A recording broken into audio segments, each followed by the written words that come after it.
Good morning, everybody. Good morning. My name is Romel. I'm very happy to see you here today. Thank you for coming. Номыг Romel гэдэг. Өнөөдөр бүгдээрээ төгсөлтөөр ирсэн баярлалаа. Хахад сайхан байна. I am the director of the Raffles English Center.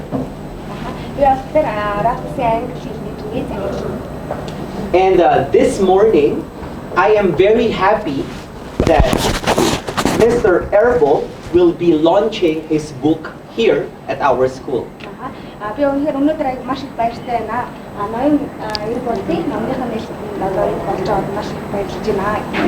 So let's have a good day and welcome the book, Warrior Career Strategy. Good morning. Дайчин Карьер Стратеги номын нээлтийн тавтай болно. Mr. Erbold.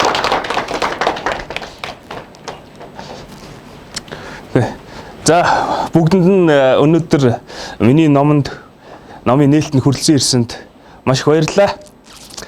За тэгэхээр би номынхаа нээлтийг хийхээс өмнө жижигхэн хэмжээний 20 минутын илтгэл тавья гэж бодсон. Яагаад энэ номыг бичсэн? Карьер стратеги гэж юу юм? Яагаад өнөөдөр Монголд энэ хэрэгтэй байгаа юм бэ гэдэг ойлголтыг хэлээд өгөх юм бол. За тэгэхээр яаж нэхэр та бүхнээс нэг зүйлийг асуух гэж байна. Яг адилхан улс оронд Монгол улсад амьдарч байгаа зарим хүмүүсийнх нь амьдрал жил бүр улам бүр сайжраад идэг те. Зарим хүмүүсийнх нь амьдрал жил бүр доошлоод идэг. Яг адилхан нөхцөл байдал дотор байгаа зарим компаниудын үйл ажиллагаа жилээс жилд өсөөд идэг. Зарим компанийн үйл ажиллагаа жилээс жил хомигдож ашигын хэмжээ буураад идэг. Энэ юунаас болоод байгаа юм бол? Яг адилхан улс төрийн нөхцөл байдал бол байна. Яг адилхан долларын нөхцөл байгаад байна, тийм ээ? Долларын одоо ханшийн үн байж байна. Тэгвэл яг адилхан ингээд нөхцөл байдал дор зарим хүмүүсийнх нь амьдрал дээшлээ, зарим хүнийх нь амьдрал доошлоод байгаа юм бол. Тэгэхээр энэ ингээ асуултын хариулт бол яаж юм гэхээр карьер стратеги. Буюу одоо биднэрт болж байгаа нөхцөл байдал биднийг хэн болохыг нөлөөлөхгүй. Бид нар болж байгаа нөхцөл байдалд ямар хариу үзүүлэх вэ гэдгээс хамаарат бидний амьдралын түвшин, орлогын түвшин, санхүүгийн түвшин, амжилтын түвшин ямардаг. Тэгэхээр одоо дараагийнх нь тэгэхээр одоогийн бидний ингээд Монголын одоо ажлын орчин дээр тохиолдог 3 том асуудал байж байна. Нэгдүгээрт нь бол яаж юм нэхэр цалин хангамж бага, тийм ээ? Хүмүүр дээр. Хоёрдугаар том асуудал болохоор яаж юм нэхэр ажлын урт цаг, дээрээс нь илүү цаг боддоггүй гэдэг асуудал. Гурав дахь том асуудал болохоор стресстэй дарамттай орчин. Тэгэхээр би ингээд том зорилготой хөрмөр, мөрөөдөлтэй хөрмөр гадаад улсаар аялмаар байна. Гадаадын өндөр хөгжилтэй оронд очиж суралцмаар байна. Тэ? Би сайхан амьдрмаар байна. Санхүүгийн асуудалгүй амьдрмаар байна. Өчнөө бол асуудал. Тэгэхээр өнөөдрийн яг бидний бодит байдал юу вэ гэхээр энэ 3 асуудал хүн бүрт тулгарч байгаа асуудал. Одоо миний хувьд ч гэсэн би бас яг ийм асуудал тулгарч ирсэн. Би Эрдэнэтийн гэр хороолд өссөн. Анхны маань ажил 150 мянган төгрөгийн цалинтайгаар 2008 онд одоогийн дэлхийн эдийн засгийн хямрал болж яхад одоогоос 11 жилийн өмнө сургуулаа төгсчихсэн. Тэгэхээр яаж юм гэхээр энэ ингээ 3 том асуудлыг шийдээд дараагийн ингээ карьерийн зорилгодоо хүн хүрч болдог. Тийм учраас энэ нөхцөл байдал дээр яасан гэхээр өнгөрсөн 10 жилийн хугацаанд би 3-аас 13 сар тутам тушаал хийжсэн. 3-аас 10 сар. 40 жилд хүрэх зүйлд 10 жилийн дотор хүрсэн. Тэгээ хүн бүрийн хувьд болохоор ямар зүйлийг 40 жилийн хугацаанд хүрэх зүйлүүд харах өнцөг нь ондоо.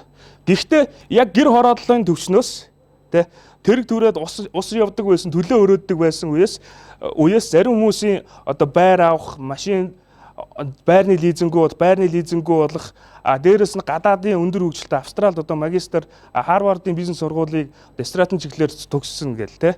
Тэгээд дээрээс нь болохоор яаж н одоо ингээ хувийн бизнесээ дуртай зүйл хийгээд явахад ямар ч санхүүгийн асуудалгүй, ямар ч үр зээлгүй ингээ хүссэн зүйлдээ хүрэх 10 жилийн дотор хүрчээ. Тэгээ сарын 150 мянган төгрөгийн сарын цалинтайгаас яаж 10 жилийн дотор энэ бүхэн зүйлд ингээ хүрвэ гэж. Тэгэхээр болохоор яаж юм гэхээр болж исэн гадаад орчны хүчин зүйлс бол яг адилхан. Долларын ханшийн өсөлт, эдийн засгийн тааламжгүй байдлууд тийм ээ 2008 онд яг одоогийн тулгарч байгаагаас илүү хүнд эдийн засгийн хүнд асуудлууд тулгарч ирсэн. Дэлхийн эдийн засгийн хямрал гэдэг. Тэгэхээр яаж одоо энэ нөхцөл бий болсон бэ гэхээр бидний хийж байсан одоо арга барилууд болохоор бусад хүмүүсийнхээс өөр байсан гэсэн. Жишээлх юм бол яаж яа гэхээр салхи хаанаас салхилахаас хамаарахгүйгээр хэрвээ залуурыг удирдаад явах юм бол даруулцаа хүссэн газар үржүүлдэг тий. А хэрвээ удирдлаггүй болох юм бай явах юм бол юу болох вэ? Хаан ч очиж үржүүлнэ тий. Урд ч очиж хойно ч очиж бол. Тэгэхээр яасан бэ гэхээр би нөхцөл байдлыг жолоодж эхэлсэн гэсэн үг. Нөхцөл байдал намайг хаана үрэх юм тодорхойлох биш. Би нөхцөл байдлыг жолоодоод хариу үйл үзүүлээд хүссэн газартаа хүрсэн гэсэн. Тэгэхээр болохоор яаж юм гэхээр Монголын нөхцөлд одоо ийм цалин баг тий ажлын илүү цаг боддог урт цагаар ажилладаг. А дээрэс нь стресстэй дарамттай нөхцөлийг ашиглаад хөшөөрөг болгоод яаж одоо зорилгодоо өрөх вэ? Яаж 3-аас 13 сарын хугацаанд тушаал ахих вэ? Яаж 40 жилд хүрэх зүйл 10 жил дотор хүрэх вэ? Сарын цалингаас илүүг яаж цагийн дотор болох вэ? Тэ? Дээрэс нь дуртай зүйлээ хийгээд ингээ амьдрахад ямар ч санхүүгийн асуудалгүй санаа зовхгүйгээр яаж богино хугацаанд ингээ болох вэ гэдэг. Тэгээ энэ бүх зүйлсийг яасан бэ гэхээр би сүүлийн 15 жилийн өөрийн туршлага, судалгаа бүх зүйлс дээр үндэслээд тэгээд сүүлийн 1 жилийн хугацаанд би сая бичсэн. Тэгээд ерөөд энэ ном маань болохоор яг ийм зүйлээс гарч ирсэн байж. За тэгэхээр дараагийнх дээр.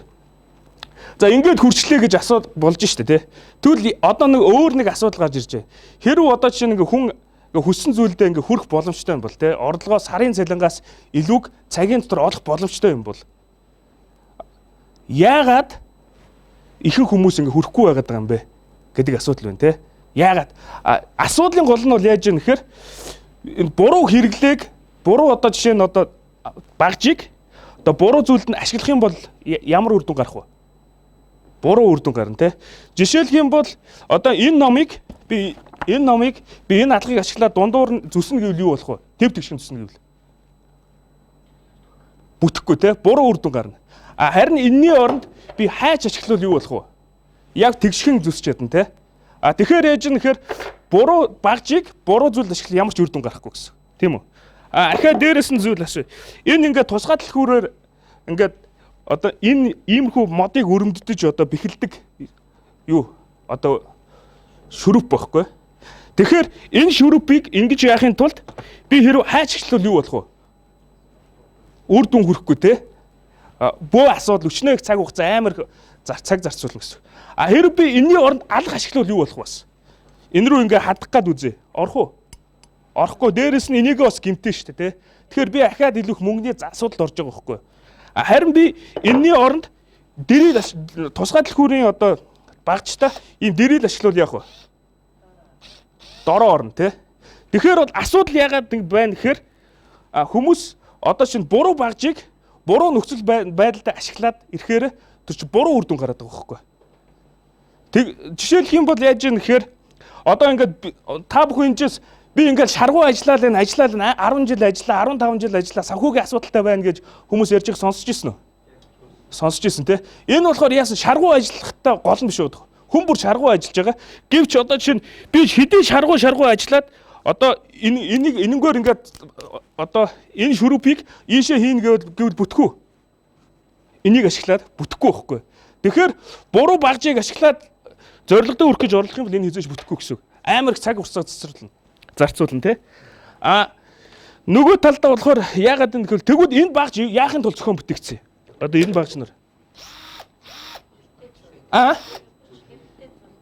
хялбарлахын тулд хүний ингээд амар их цаг зарцуулаад хийх зүйлийг маш богино хугацаанд хийгээд үр дүнд хүрэж штэ. Тэгвэл одоо жишээ нь бизнест ийм багж байдгүй. Карьерийн ийм зорилготой хүрэхэд ийм төрлийн багжууд байдгүй. Байдаг. Энийг юу гэж нэрлэдэг вэ? Онл гэж нэрлэдэг байхгүй. Онл. Яагаад онлыг энийг хууль гэж нэрлэегүй юм бэ гэхээр нөгөө хүн чинь энийг хуулигээд энэ хүн чинь буруу ашиглавал юу болох вэ? Үр дүн гарахгүй шүү дээ. Тэгэхээр энэ бол яг ингэж ашиглах зөв юм аа гэтэл нөгөө хүн чинь буруу онцлоод буруу зүйлд ашиглах юм бол ямар ч үр дүн төрөхгүй. Тэгэхээр энийг хууль гэж нэрлэегүй байхгүй.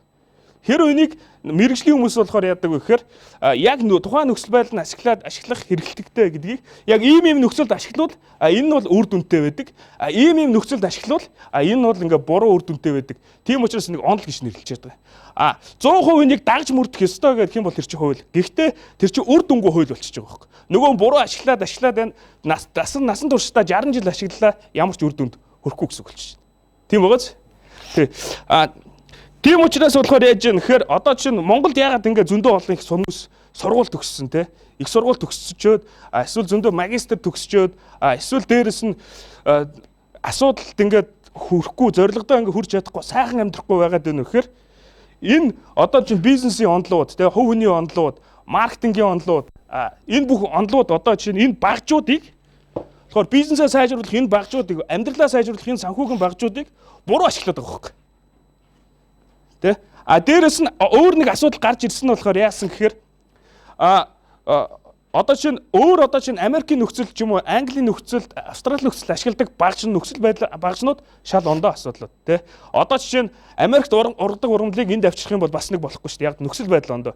Жишээлбэл одоо би энэ номыг яагаад бичсэн бэ? Яг одоогийн Монголын нөхцөл байдалд одоо тохирж байгаа учраас.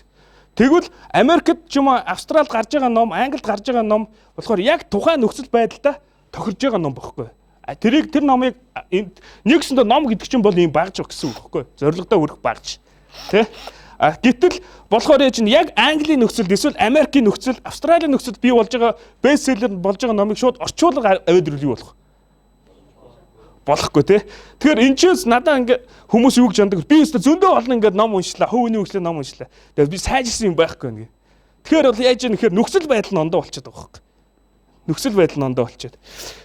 Гуравдугаарт нь болохоор яаж юм нэхэр хүсээгүй үр дүнд хүрээд байгаа шалтгаан болохоор өөрийнхөө одоо ингээ сурж байгаа зүйлсийг болохоор тухайн зүйлийг өөрийн биеэр хийж үзээгүй хүнээс заалгаад байгаа.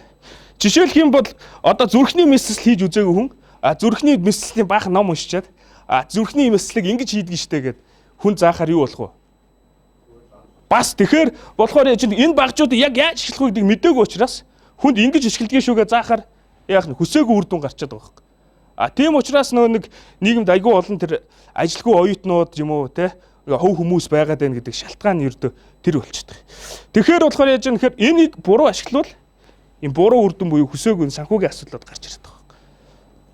Тэгэхээр энийг хэрвээ зөв ашиглах юм бол яаж юм гэхээр бид нар маш хурдан хугацаанд зорилготой хүрж болж ин гэсэн болж байгаа шүү дээ. За тэгэхээр болохоор яаж юм гэхээр буруу ашиглана буцаад энэ дээр дахиад нэг зүйлийг ярьчих. Жишээлбэл одоо энэ дээр нэг зүйл ярих гэсэн. Зүрхний им гэж байна те. Зүрхний им юуны төлөв бүтээгдсэн блэ? Зүрхийг эмчлэхийн тулд те. Тэгвэл та энэ дэлхийн хамгийн шилдэг зүрхний имийг таны бөөр өвдсөн байхад хэрэглүүл юу болох вэ? Үр дүн байхгүй шүү дээ. Үр дүн байхгүй. Ямар ч багжийг, ямар ч онолыг, ямар ч тийм маркетингийн арга стратегийг буруу нөхцөл байдалд ашиглах юм бол буруу үр дүн, хүсээгүй үр дүн гарна тий. Дээрээс нь цаг хугацаа ирчгүйч мөнгөөрөө шатаад дуусна гэсэн. Тийм байгаас. Тэгэхээр болохоор яаж юм гэхээр энэ чинь нэг ямар нөхцөлд ашиглах вэ, ямар нөхцөлд ашиглахгүй байх вэ гэдэг заавал ялгаж салгах шаардлагатай болж эхэлж шүү дээ. Энэ нөхцөлийн байдал тохируулаад юу гаргасан бэ гэхээр би дэглэм гэж гаргасан байхгүй. Илүүг монголчууд ойлгомжтой болохын тулд тэгээд болохоор яасан гэхээр одоо ингэж хоолны дэглэм бол яах вүлээ? Хүнийг эрүүл болгоно. Тэ? Санхүү хөрөнгө оруулалтын дэглэм юу болох вэ хүнийг? Баян болгоно тэ. Тэгвэл карьерийн дэглэм юу болох вэ гэхээр таны мөрөөдийг бодит амьдрал болгоно. Та багш байна уу, эмч байна уу, маркетингийн менежер байна уу, судалгаа хийдэг байна уу, тэ? Ямар ч хамаагүй танд ямар нэгэн мөрөөдөл байгаа бол та мөрөөдөө бодит амьдрал болгохын тулд та карьерийн дэглэм барих хэрэгтэй гэсэн. Ерөнхийд нь бол яаж юм гэхээр карьер стратеги гэдэг маань ерөнхийд нь маш энгийнээр ойлгох юм бол юу хийх вэ, юу хийхгүй байх вэ гэдэг нь нарийн ангилсан одоо дэглэм шиг л гэсэн үг. За тэгэхээр болохоор яаж юм гэхээр нэг ийм асуудал гарч иржээ. Дараг карьер стратеги гэж яг юу вэ гэх тэ. Тэгэхээр ерөнхийд нь энэ асуудал болохоор яаж юм гэхээр анх стратеги гэдэг бол дайны үед гарч ирсэн. Дайны үед манай хэд бол юм. Тэгээ дайны үед ямар асуудал гарч ирсэн бэ гэхээр зарим ингээ улсуудад цэргийн нөөц байхгүй. Тэгтэл нөгөө эх орноо хамгаалах хэрэгтэй байгаа гэдэг. Яаж бид нар хамгаалах вэ? Бид нар хүн хүчээр баг байна, зэвсгээр баг байна. Тэ яаж өнөөдөр бид нар асуудал. Тэгвэл стратеги гэдэг бол яаж баг хүчээр тэр зорилгодоо хүрэх вэ? Яаж зорьсондоо хүрэх вэ? Тэ монголчуудын хэлдгээр бол яаж жижиг чулуугаар том жуулыг сохиж унгаах вэ гэдэг зүйл бол стратеги. Гэхдээ стратеги дотроо болохоор яаж юм гэхээр олон шатлалтайгаар ингээ төлөвлөсөн системтэй гүйцэтгэлтэй үйл ажиллагаа болж байна. Тэрнээс биш бол зүгээр ямар нэгэн зөвлөлөөр төлөвлөгөө бол биш. төлөлгөө гүйцэтгэл хоёр хамтдаа явж идэг системтэй тийм зүйл. За тэгэхээр болохоор яаж юм гэхээр би болохоор энэ ингээд номон дээр болохоор яаж юм гэхээр нэг амар юу хүн тийм судалгааны юмнууд ашиглаагүй. Одоо сүүлийн 100 гаруй жилийн хугацаанд ингээд болж исэн яг ингээд Монгол хүн бүрийн сайн мэддэг тийм жишээнүүдээр ингээд орлуулж илүү ойлгомжтой болохыг хичээсэн.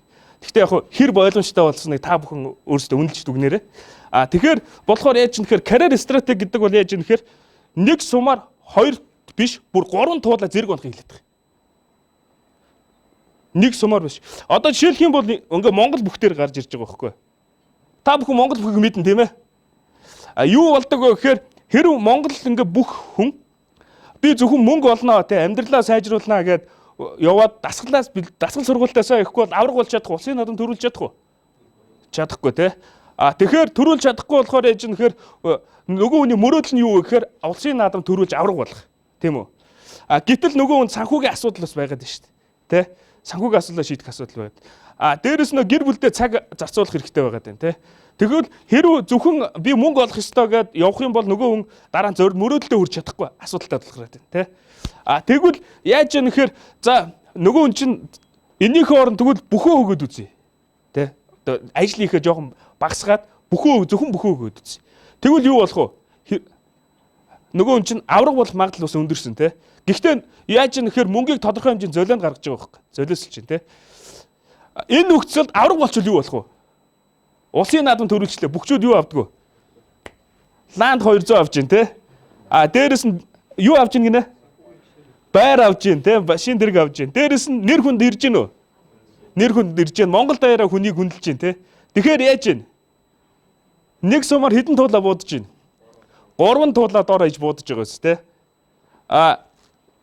Дээрээс нь карьер стратеги гэдэг бол яаж юм карьер гэдэг чинь болохоор яаж юм гэхээр яг бүх шиг олон үетэй системтэй тоглоом гэсэн.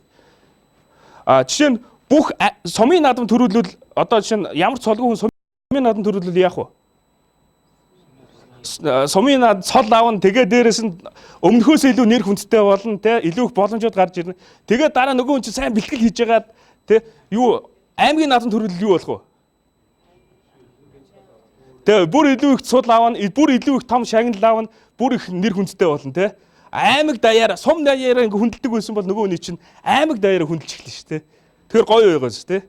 Тэгвэл нөгөө хүн чинь улсад төрүүлээд авраг болчих юу болох вэ? Улс даяараа хүндлэн дээрээс нь санхүүгийн маш том ингээ шагналууд, урамшуулуудыг аавна, нэр хүндтэй болно те. Тэгэхээр бол яаж юм гэхээр энэ дээрээс л зөвхөн шагналаа битгий асуудаг. Дээрээс нөгөө хүн чинь зэрэг л ахих тусам нөгөө хүнд ирж байгаа дарамт нь хэр вэ? Эрсдлүүд бас өндөр байна те. Гэхдээ болохоор яаж юм гэхээр авж байгаа шагнал өндөр. Тэгэхээр болохоор яаж юм гэхээр эрсдэл болон тэр дарамт гэдэг бол амжилтын найз. Хүмүүс л эрслээд тэгэхээр энэ номон дээр болохоор яаж юм гэхээр яаж энэ эрсдэл дарамтыг яаж сэтгэл зүйн хувьд маш те дарамттай амар дарамттай нөхцөл хүртэл инээж ягаад асуудлыг шийдэж амьд зорилгодоо хүрэх үү гэдэг хүртэл хэлж оруулсан байж байгаа. За тэгэхээр дараагийн асуудал дээр юу гарч ийн гэхээр энд стратегийн жишээ ярьж байна. Жишээлбэл монголчууд юу гэж ярьдаг вүлээ? Том зорилго дээр хүрэхийн тулд за чи 2 туулаа хөөсөн хоосон гоцорноо. Битгий 2 туулаа хөө гэж ярьдаг те. Тэгвэл англичууд юу гэж ярьдаг гэхээр австралчууд 2 шууг нэг чулуугаар ал гэж ярьдаг байхгүй. To kill the 2 birds by 1 stone гэж. Тэгэхээр энэ чи 2 өөр философи явж байгааз. Тэгээ амьдралын том доо зорилгын төлөө явах юм бол чи бол 2 туулаа хөөсөн зүйл нэг зүйлийг төлөөл яв гэж. Нөгөөх нь болохоор чи 2 зүйлийг 2 шувууг бол нэг сумаар алаа гэж. Англи хүн болон энэ Европ хүмүүс юу гэж боддог гэхээр би ямар нэгэн асуудал тулах юм бол яаж би энэ 4-5 асуудлыг 3-4 асуудлыг нэг чулуугаар шийдэх вэ гэж бод дандаа. Тэгээ том асуудал, том зүйлд ингээд том зорилго төр. Тэгтэл болохоор энэ ч яаж вэ? Англичууд хэр баян бэ? Амар баян те. Дэлхийд бол тэргүүлж байна. Австралчууд хэр баян бэ? Бас маш баян те. Дэлхийд бараг амьдрах орчин авж байгаа орлогоор бараг 2-т орж байгаа шин. Тэгвэл яаж юм гэхээр энэ хоёроос та юу харж байна? Сэтгэлгээний ялгаа гарч ирж ш те. Сэтгэлгээний гаргаа тэр аргаж байгаа одоо эн чинь болохоор яаж багж гэсэн үг болж штэ. Тийм байгааз багж. Энэ багч чинь болохоор яаж юм гэхээр хүн бүрт одоо жишээ нь одоо яадаг за чи сайн л ажиллаад ах юм бол амьдрал сайжирнаа. Сайхан амьдрал албан тушаал ахна. Тэр бас бүтэх болохоо болцсон. Яг тэр нөхцөл байдал өөрчлөгдсөн баг. Бидний өрсөлдөө өөрчлөгсөн, нөхцөл байдал өөрчлөгсөн. Тэгэнгүүт болохоор яаж юм гэхээр буруу зүйл, буруу философиор ажиллавал юу болох вэ? Буруу арга барилаар хүсээгүй үр дүн гарч байгаа. Тэ. За тэгвэл тэгэхээр болохоор яаж юм гэхээр би энэ чинь дэглэм гэдгийг гаргаж ирсэн байхгүй. Дэглэм. Энийг хийж болно, энийг хийж болохгүй. Монголын нөхцөл энийг хийж болно, энийг хийж болохгүй. Жишээлх юм бол сэтгэлгээний дэглэмдэр яаж юм гэхээр ийм сэтгэлгээний дэглэм барьж болно, ийм сэтгэлгээний дэглэм барьж болохгүй. Тэ. Энэ дээр болохоор 7 дэглэм орж ирж байгаа юм би. Тэгээд нэгдүгээр хэсэг нь болохоор сэтгэлгээний дэглэм. Тэгэхээр ийм дэглэмээр сэтгэж бод ингэж сэтгэж болохгүй. Ингэж сэтгэж болно, тэгж сэтгэж болохгүй. Хэрвээ хоёрдугаарх нь хөрөнгө оруулалтын дэглэм. Ингэж хөрөнгө оруулж хүмүүс болохоор хөрөнгөтэй хүн гэж юу гэрхээр мөнгөтэй хүмүүсийг яриад байгаа хөөх. Тэгвэл хөрөнгөтэй хүн гэдэг чинь болохоор надад цаг байх юм бол хөрөнгөтэй л гэсэн үг байхгүй. Яаж юм нэхэр би өөрийнхөө цагийг ашиглаад би ном уншаад нэг фотошоп ч юм уу сурлаа. Нөгөөдгөө фотошопоор ашиглаад би хүнд ажил хийлээ. Тэгээ би мөнгө олчихж байна тэ. Тэгэхээр хөрөнгө, цаг бүх зүйлс чинь ингээ мөнгө болчихжээ. Тэгэхээр болохоор яасан гэхээр би 150 мянган төгрөгийн сарын цалин дээрээс яаж ингээ сарын цалингаас илүүг цагийн дотор болдог болсон бэ? Тэ? Яаж 3-аас 6 сарын хугацаанд ингээд 13 сараас тушаал ихэд ирсэн бэ гэхээр би хөрөнгө оруулалтыг зөвхөн мөнгө гэж хараагүй байхгүй. Цаг хугацааны хөрөнгө оруулалт, эрч хүчийн хөрөнгө оруулалт. Тэ? Жишээлх юм бол би хөрөнгө оруулалт гэдгийг болохоор яаж юм гэхээр зөвхөн ингээд мөнгөөр худалдаж авч байгаа зүйл биш. Нэр хүндэд оруулж байгаа хөрөнгө хүртэл хөрөнгө оруулалт байхгүй. Танилын сүлжээнд оруулж байгаа бий болгож байгаа ч гэсэн хөрөнгө нэг төрлийн хөрөнгө оруулалт. Жишээлх юм бол та бүхэн I хотел гэж сонсч ирсэн үү? Сонсч ирсэн тий. Тэгээ I хотелийн захирал GCI Impact дээр хурж ирээд ярьж ирсэн баг. Тэгээ энэ номон дээр л өөрхөн зөвшөөрлийг аваад би өөрхөн жижигхэн түүхийг оруулсан. Мань хүн болохоор Монголын бүх ингээ компаниудын захирлуудыг тань зочд буудлын захирлуудыг. Гэтэл хамтран үүсгэн байгуулагч чинь хурж ирээд хоёулаа ингээд хамтарч ажиллаа. Би надаа ийм санаанууд байна.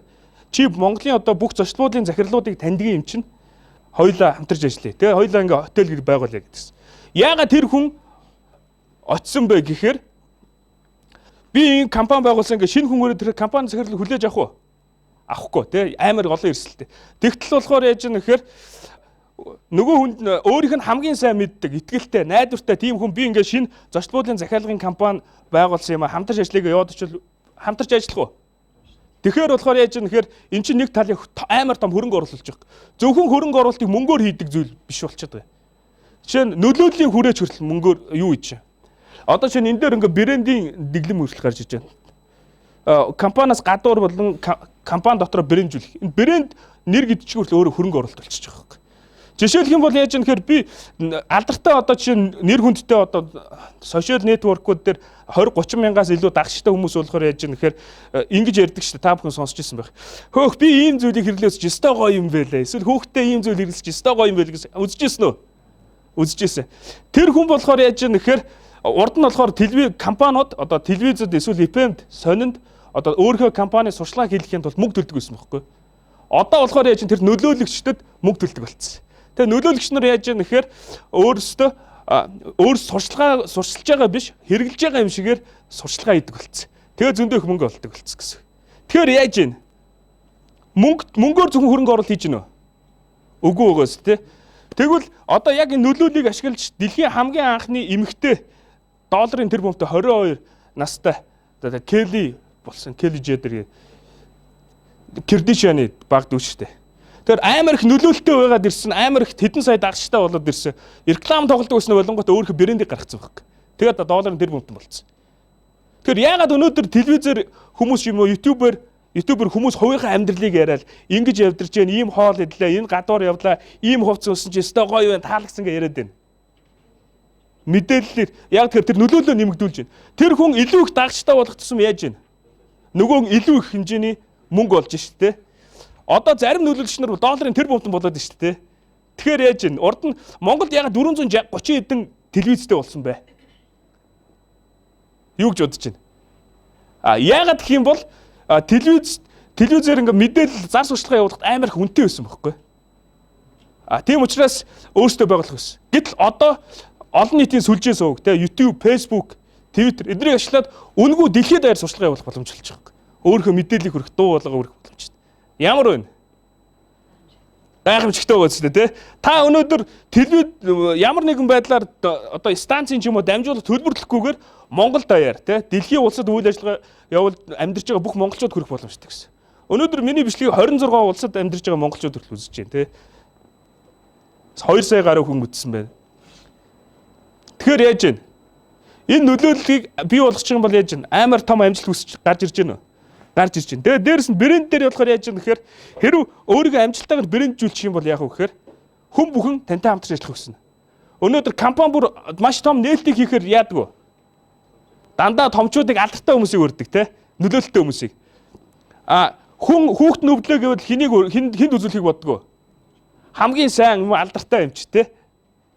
Хин ямар нэгэн хуулийн асуудал тулгарлаа гэвэл хин ямар хуульчд хүн хүмүүс санддаг. Хямдхан хуульч тандах уу эсвэл алдартай найдвартай брэндсэн хуульч тандах уу? Брэндсэн хуульч те. Тэгэхээр бол яаж вэ? Хэрэг та өөрийгөө брэнджүүлээд эхлэх юм бол яаж вэ? Таныг хүмүүс өрж эхэлж гин гэсэн үг шүү те. Тэгээ өрөөд эхлэхээр яаж вэ гэхээр та өөрөө ирэхгүй нөө том нэр хүндтэй хүмүүстэй илүү их дотн танилцчих боломж гарч ирж байна гэсэн үг те. Тэгэл өөрийгөө яаж брэнджүүлэх гэх юм бол яаж вэ гэхээр өнөөдөр бид нар онлайнаар хүртэл брэнджүүлж болж байгаа байхгүй. Өнөөдөр энэ чи зүгээр нэг өөрсдөө бичлэг хийж байгаа дараа нь кино тоглоод юм сурчлагын тоглоод болоод байгаа хүмүүс байна шүү дээ те. Тэгэхээр яаж вэ? Энд хүмүүс чадчихвал та бүхэн ч гэсэн чадах хэрэгтэй гэсэн. Тэгэхээр энд ямар сэтгэлгээр ажиллах вэ гэдэг хүртэл энэ номон дээр оролцож байгаа байхгүй. Тэ?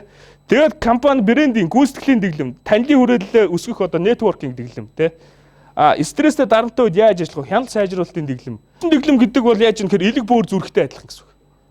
Тэ? Арга ёстой гэсэн үг. Хүн бөөргөө бол амьдрч чадах уу? Чадахгүй. Зүрхгүй бол амьдрч чадах уу? Тэгээ хүмүүс болохоор одоо яагаад асуудал дээр юу гэж хандаад байна гэхээр компанид бол маркетинг л чухал тий эсвэл хүний нөөцөл чухал эсвэл хүнд бол яаж яах нэхээр хадгаламжил болж айгүй их чухал байдаг гэл тий яг үндэ энэ чинь болохоор хүн зүрх хэрэггүй гэж чинь хэлсэнтэй адилхан байхгүй хадгаламж хийгээд тэр бомтон болсон хүн мэдгүй зүгээр хадгалсаар гал амар их мөнгөтэй болсон байх тий бизнес хийж яж хөрөнгө оруулалт хийж нөгөө мөнгөтэй болж байгаа байхгүй тэгэхээр болохоор яаж юм тэгэхээр энэ ингээд дэглэмүүдийг хамтан энэ зүйлийг бий болгох хэрэгтэй. Тэрнээс биш аль нэгэнгүүгээр явна гэх юм бол ингээд өвчтөн хүн шиг явахгүй гэсэн үг байхгүй. Дутуу их юм бол зүрх нь өвдөд байгаа хүн хэр хурдан гүйж чадах вэ? Марафон дээр 40 км марафон баггүй те. Талыг ашиглах юм бол яаж юм гэхээр ингээл хүн явна гэсэн үг. Бүгдийг ашиглал эрүүл хүн шиг явна гэсэн. Аль нэгийг дутуу ашиглах юм бол үр дүнд хүрэхгүй гэсэн. За тэгэхээр болохоор яаж юм гэхээр дараагийнх нь тэгэхээр болохоор яаж юм гэхээр би ийм ингээд дэглэмүүдийг гаргасан. Одоо ингэж ажиллах хэрэгтэй. Яг илүү хялбарчилсан юм л та. Одоо Монголд нэгсэндээ энэ бол ном биш зөв шууд зааварчлага байхгүй. Ингэж хийхгүй бол тэгнэ, тэгж хийхгүй бол тэгнэ гэсэн ингээд шууд зааварчлага. Тэгэхээр энэ дээр болохоор яаж юм гэхээр та бүхнээс нэг зүйл дахиад асууя. Би одоо жишээ нь ингээд ажиллаа хийгээл явж байхад амьдрал сайхан болно доо. Тэ ер нь бол болно доо бүтэндээ гэж ярьдаг хүмүүсийг мэдгүй. Мэднэ те. Энэ бол итгэл биш те. Гэхдээ итгэл гэдэг бол стратеги биш байхгүй. Жишээлх юм бол одоо нэг ингээд жишээ бизнесийн орчинд яригддаг нэг жишээ үүд. Хоёр анчны тухай кейс жишээл те. Хоёр анчин ингээд ой модны ингээд захт очингот нэг анчин дурангаараа шагаахгүйгээр шууд буудаж ийн гэж байгаа юм. Тэгээ нөгөө анчин гайхаад асууж. Чи яагаад шууд ингээд дурангаараа шагаахгүй буудаж байгаа юм бэ? Тэгсэн чинь нөгөө анчин энд ой дотор өчнөө л олон амтан байгаа. Аль нэг амтныг он гэдэгт би итгэж гин гэж байгаа байхгүй.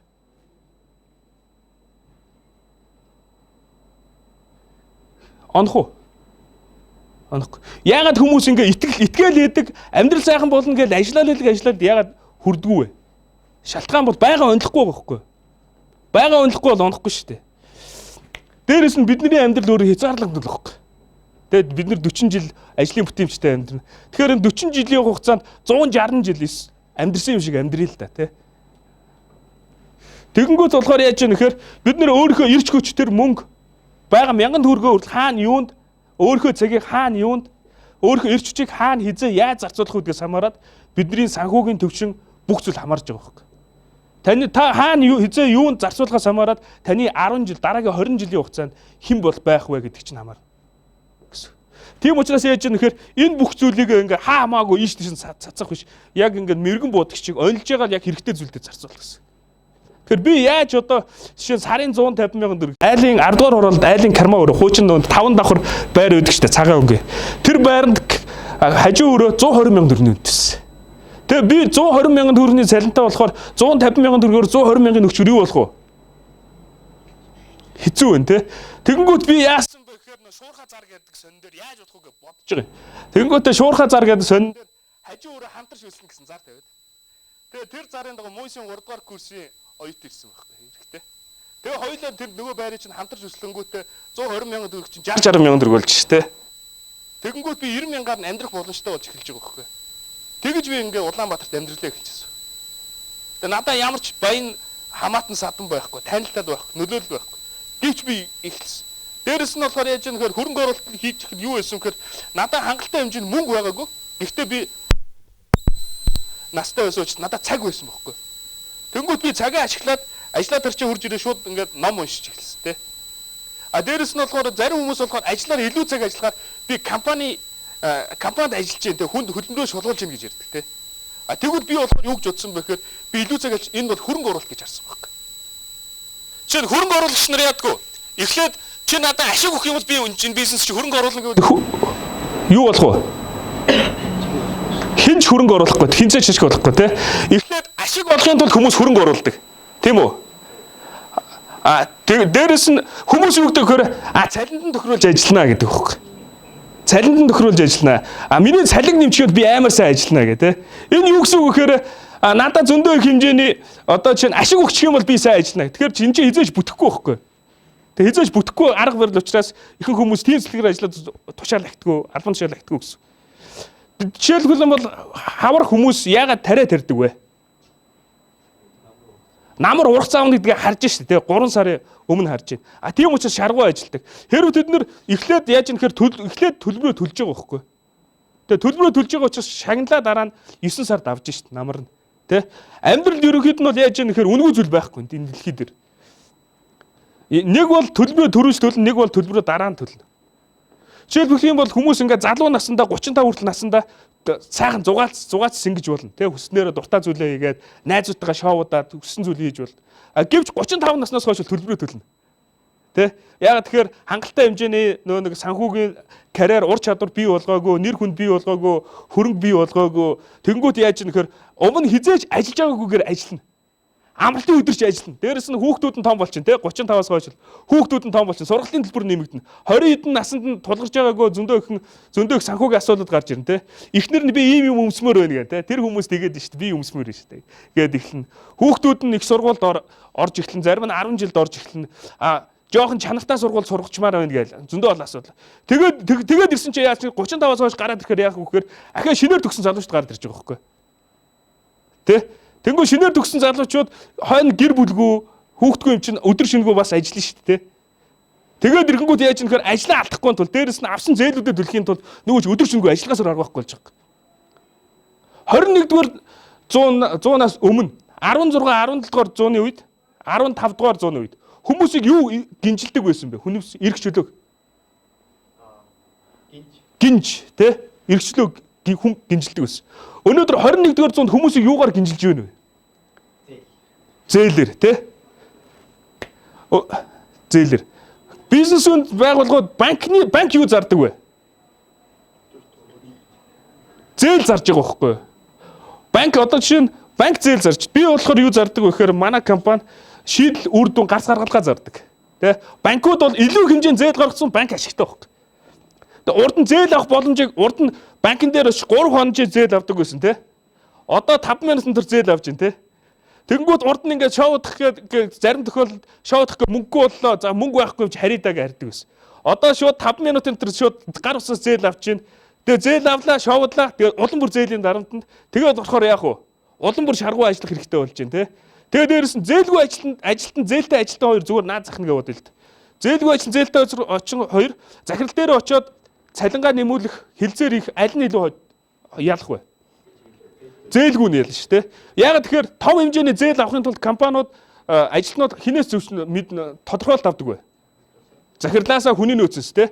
Тэнгүүд хүний нөөц болохоор энэ том хэмжээний зээл тийш манайхаас гараар хайчих юм. Цалингийн нэмэхгүй тий.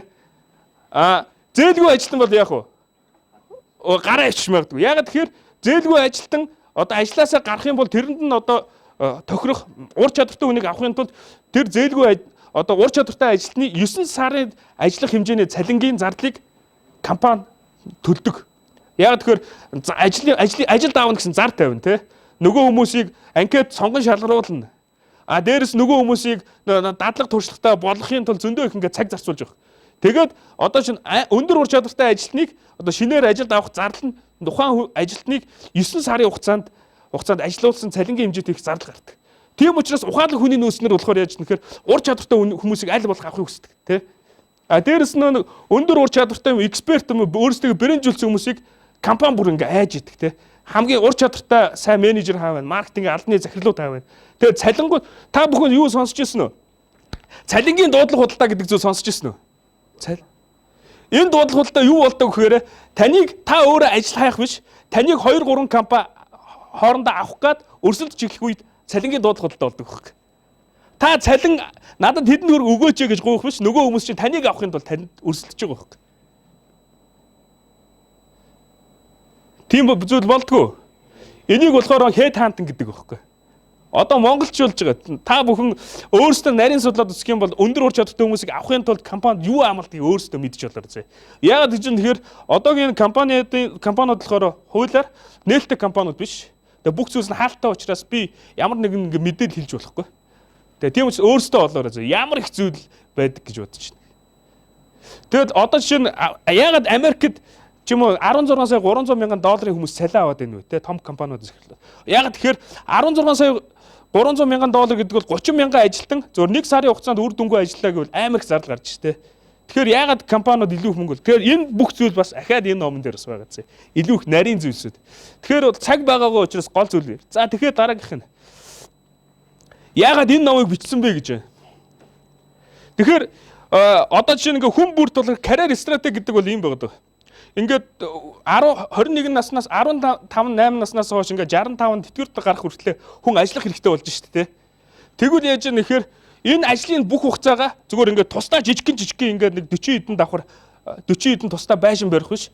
Маш онцгой нэг ийм 40 хэдэн давхар хүн бүрийг байхыг амьдрахыг хүсдэг те. Хүн бүрийн үйлчлэгээгээ явуулах хүсдэг. Тим барилга барих тухай байхгүй нэгсэндээ бол. Тэгээд бүх зүйл нь анханасаа эхлэхээ зураг гарахаасаа өмнө төлөвлөж хийнэ гэсэн. Жишээлх юм бол ямар ч ингээд төлөвлөгөөгүйгээр байшин бариул юу болох вэ? 40 давхар байшин. Нураад унаа штэ. Тэгэд яагаад ихэнх хүн ингээд асуудал дээр ингээд санхүүгийн асуудалтай ингээд амьдраад байгаа хүмүүс байж тэгэхээр 40 жилийн цаана яг юу болмоор вэ? Хэдэн төгрөг дансанд чинь 40 жилийн дараа баймаар байна. 40 жилийн дараа хичнээн улсаар аялсан баймаар байна. Тэ ямар санхүүгийн боломжуудтай баймаар байна. Ямар машин унжимаар байна. Бүх зүйлсүүдээ бичээгүй. Дээрээс нь тэрэндээ өрхийн тулд 30 жилийн дараагт энд нь хүрсэн байна. 20 жилийн дараа гэхэд энд нь хүрсэн байна. 10 жилийн дараа гэхэд энд нь, жилийн дараа гэхэд энд нь, сарын дараа гэхэд энд нь, 7 хоногийн дараа гэхэд энд нь хүрнэ гэдэг зүйлийг энэ төлөвлөгөөгөө гаргахгүйгээр шууд хийгээд болно бүтэн би яална гэх тээ. Тэгвэл яах вэ? Шууд ингээд хийгээд эхлүүл юу болох вэ? Нуурч чадна те. Ихэнх хүмүүс болохоор яадаг вэ гэхээр илүү их шаргуу ажилддаггүй болохоор амжилтанд хүрдэггүй биш. Шаргуу боддгоо учраас амжилтанд хүрдэггүй хөөх. Тэгээ бодно гэдэг чинь амар хэцүү. Яг үндэ хүмүүс бодох чинь амархан шүү дээ тий. Би мэдэн шүү дээ наадах чинь. Тэгээ мэддэг бол үр дүн чинь хаана байна тий. Үр дүн хизээж худлаа ярьдаг хөөхгүй. Ам бол худлаа ярьдаг тий. Үр дүн бол хизээж худлаа ярьдаг хөөх. Тийм учраас ээж нэхэр би Австралид очихдоо юу анзаарсан бэ гэхээр Австралид ингээ 100 гаруй жилийн хугацаанд ингээ бизнесүүдийг ингээ судалсан. Тэгээ судлангуудаа ингэж ажиллах юм бол амжилттай болдог, ингэж ажиллах юм бол амжилтгүй болдог. Хөв хүн ийм зүйл хийвэл амжилттай болдог, ингэх юм бол амжилтгүй болдог гэдэг ийм дэглэмүүд бар гаргацсан байсан гэсэн. Судалгааны өмнө. Гэхдээ асуудлын гол нь яаж нэхэр зөвхөн маркетинг дээр амжилттай маркетинг юу өгөх вэ гэнгүүт 11 мянган гаруй судалгааны материал байгаа байхгүй. Тэгээ амар их материалууд унших хэрэгтэй болж байна. Тэгээд эхлэнгүүд болохоор би болохоор яаж нэхэр энийг ингээ барихын тулд яаж нэхэр одоо барилга дээр бол ингэж барихын тулд ийм стандартын дагуу барина. Энийг ингэж хийж болно, ингэж хийж болохгүй. Ингэх юм бол чанартай барилга болно гэсэн дэглэм байгаа шүү дээ. Тэ? Зарчим. Тэрнтэй адилхан энэ ном болохоор одоо энэ Монгол хүн бүрт ингээ зориулсан тийм зарчим байхгүй. Тэгээд энийг дагуу ирэхэд энийг барьж болно гэдэг санаа гарч. Яг тэгэхээр хүн бүр одоо болохоор намайг их сургууль төгсгöd юу бас байсан бэ гэхээр яг ийм ном байгаагүй. Монголын нөхцөлд хурдан албан тушаал дахиж зорилгодоо мөрөлдөө өрхийн тулд ингэж болно, ингэж болохгүй гэсэн. Юу болсон гэхээр би өөрөө энэ барилгыг барих хэрэгтэй болсон байхгүй. Аргыг нь болоод. Тэгээ би бол нэгэнт ингэ гаргацсан юм чинь одоо би энийг ингээд ном болгох хүмүүст ингэ өрч. Эхлээд анх энийг ингэ гаргахтаа яасан гэхээр би ингэ дүүнэртээ хэлж өгсөн байхгүй. Тэгээд хэлж өгөх гэсэн чинь энийг өөрийнхөө цагийг хивнээд Манийг уншаарай гэж хэлэх гэсэн чинь яаж юм нэхэр амар их юмнууд байсан. Нэг ном байгаагүй. Яг тэгэхээр нэг номон дотор Монголын нөхцөлд гараг дандаа хуулбарлаж орчуулсан учраас нөгөө Монголын нөхцөл тохироогүй юм байсан. Тэгээд за энийг ингээ уншаарай гэсэн чинь бас тохирохгүй. Ягаад тэгэхээр зүгээр л карьер стратеги гэхэл Google дээр 541 сая илэрс гарч иж байгаа хөөе. 541. Тэгээ тэр бүгдийг уншаад үр дүн гарна гэвэл хүмүүс хичнээн их цаг зарцуулах уу? Амар их цаг зарцуулна те. Тэгээд нэг жилд 9 давхар хэмжээний ном хэвлэгдэж гарч байгаа хөөе. Нэг жилд.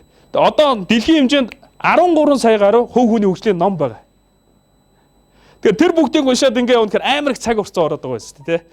Тэгэнгүүт одоо энэ бүх цаг хугацааг товчлоод энд ингээ зорилгодоо яаж хүрэх вэ гэдгийг харуулсан одоо юм хийхээр болсон. Тэгэхээр энэ бол ингээ ном яагаад ингээ бүтсэн бэ гэдгсэн. Тэгээ карьер стратеги юу вэ гэдгийг ойлгов. Ерөнхийд нь юу вэ? Ерөнхийд нь санааг нь бол авчиж байгаа шүү дээ. Яг хөө бүгдийг ингээд ярина гэдэг юм бол эн чинь баг ингээд ийм энэ зузаан юм болох гэдэг байгаа хөөхгүй. Тэгээ ийм дэглэмүүд энэ төр гэмэргээд. Тэгэхээр ерөнхийд нь бол яаж эхний ээлжинд энэ ингээд ерөнхийд нь яг ийм байдаг гэж ерөнхийд нь санаанууд энэ гаргажээ. Тэгээ дээрэс нь хүмүүс надад асуугдсан. Наач ном чи хэр зузаан юм бэ гэдэг. Тэгээ аль болох нэг их зузаан байхгүй учраас маш их товчилж ерөнхийлж анализ ингээд цог системд анализууд хийгээд маш ингээд товчхон болохыг хичээсэн байгаа. За тэгэхээр дараагийнх дээр нь гаргач. Тэгэхээр 12 сарын 28-ны хүртэл болохоор яаж нэхэр би бас урамшуулт ингээд зарлж хүмүүстэй. Хот дотор болохоор хүргэлтээр үнгүй авч болно. Тэгээ гарын өсөхтэй гарын өсөхгүй гэж юм. Тэгээ захиалгаар болох юм бол инх чаргал Erbold гэдэг Facebook хуудаснаас ороод захиалгаад хийгээд авч болох юм. Тэгэхээр эцэст нь болохоор юу ингээ хэлхийг хүсэж байна гэхээр дараагийнх нь Нээлтийн Манделагаа та бүхэн мэдэх бах те. Нобелийн шагналтан 27 жил шоронд суусан ч гэсэн Нобелийн шагнал хүртэж одоо маш том ингээ зүйлийг ингээ бүтээсэн хүн байгаад. Энэ хүн юу гэж хэлсэн бэ гэхээр хийж дуусгадаг хүртлээр юмс хизээч бүцчихгүй юм шиг санагддаг гэж. Ер нь бол нэг асуудлын гол нь ийм зүйл. Хэрвээ хэн нэгэн хүн одоо чинь таны мөрөөдлийг ч юм уу таны зорилгодоо хүрэх аргыг наад чинь бүтэхгүй гэж хэлэх юм бол яаж юм нэхэр энэ бол зүгээр л тэр хүний л бүтэхгүй гэдэг бодол واخхой. Тэрнээс биш таны зорилго та хийж чадахгүй гэсэн үг ш. Одоо чинь дэлхийд бол анх яжсан гэхээр хүмүүс дэлхий гэдэг чинь зааны нуруунд дээр тогтдог байсан штэ гэдэг ч юм уу те. Нар чин дэлхийг тойрж иргэдэг байсан штэ гэж. Тэр үгүй тэгээд тэрэн дээр болохоор яасан гэхээр анх үгүй нар чин дэлхийг тойрж иргэдэггүй маа. Дэлхий нарыг тойрж ирдэг юм гэснээс бол хүн зулын гол болж ирсэн те. Амьдаараа шатаагдчихсэн. 200 жилийн өмнө хүн би одоо жишээ нь шовуу шиг хүн тэнгэрт ниснэ. Бид нар ингээд хэдэн мянган километрийн цаанаас ингээд захиа бичгүүгээр ингээд ганцхан секунд дотор явуулдаг болно гэх хүн 90 бол чи жигэн солиорж яана гэж ярина те. Ярих байсан. Тэгэхэл өнөөдөр энэ бүхэн бодит амьдрал болсон бохгүй. Тэгэхээр нөхцөл байдал юу вэ гэхээр болохгүй бүтэхгүй зүйл гэж байдаг хөө. Зөвхөн болохгүй бүтэхгүй арга барил гэж байдаг. Асуудлын гол нь буруу багжийг буруу нөхцөл байдалтай ашиглавал юу болох вэ? Бас болохгүй шүү дээ, тий. Тэгэхээр болохоор яаж юм нэхэр өнөөдрийн хүртэл сүүлийн 2000 жилийн хугацаанд бараг 5000 жилийн хугацаанд юу болсон бэ гэхээр эхлэгчд биш дандаа дуусгагчд аз жаргал, шагнал, мөнгө, эд хөрөнгө, нэр хүндийг бүгдийг өртдөг байсан. Дээрэс нь боломжгүй зүйлс гэж хизээч байгаагүй. Хэрв та бүхэн массын тий массын ингээд зөвлөмжийг масс юу хийж гэнэ гэм олон хүмүүс юу хийж гэнэ гэдгийг дагаад явах юм бол та тэр үр дүнд л хүрнэ. Хэрв та ингээд маш богино хугацаанд ингээд маш хүссэн зүйлд маш хурдан үргэлж хүсэх юм бол та массын эсрэг явах хэрэгтэй бол. Тэгэхээр энэ нууд яагаад ингээд явах вэ тий? Яагаад хүн өөртөө итгэх ёстой вэ? Энэ бүх зүйлсийг бүгдэнд нь оруулсан байж. За тэгэхээр анхаарал хандуулсанд баярлалаа.